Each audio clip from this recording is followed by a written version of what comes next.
உங்கள் நாட்டைச் சேர்ந்த ஒரு பெரிய விஞ்ஞானியை நான் சில காலங்களுக்கு முன்பு சந்தித்தேன்.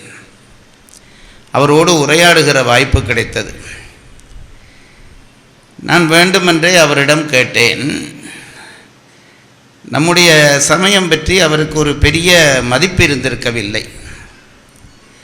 நான் அவரிடம் கேட்டேன், எனக்கு ஒன்றை ஐயா சொல்ல முடியுமா என்ன என்று கேட்டார். ஆகாயம் என்பது ஒரு பொருளா இல்லையா? இதுதான் என்னுடைய கேள்வி. ஆகாயம் என்பது ஒரு பொருளா இல்லையா?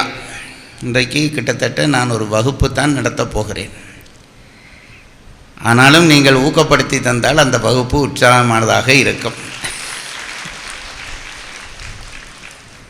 ஆகாயம் என்பது ஒரு பொருளா இல்லையா என்று கேட்டேன்.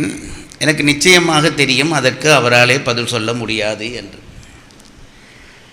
ஏனென்றால் ஆகாயம் என்பது ஒரு பொருள் என்று அவர் சொல்வாரே. ஆனால் நான் அடுத்ததாக கேட்பேன், பொருள் என்றால் எந்த ஒரு பொருளுக்கும் தொடக்கமும் முடிவும் இருக்க வேண்டும். ஒரு பொருள் என்றால் அதற்கான தொடக்கம் முடிவு இருக்க வேண்டும். ஆகவே ஆகாயம் பொருள் என்று சொல்வாரானால் ஆகாயத்தினுடைய தொடக்கம் எங்கே இருக்கிறது, முடிவு எங்கே இருக்கிறது என்று கேட்பேன். அவர்களாலே நிச்சயமாக பதில் சொல்ல முடியாது.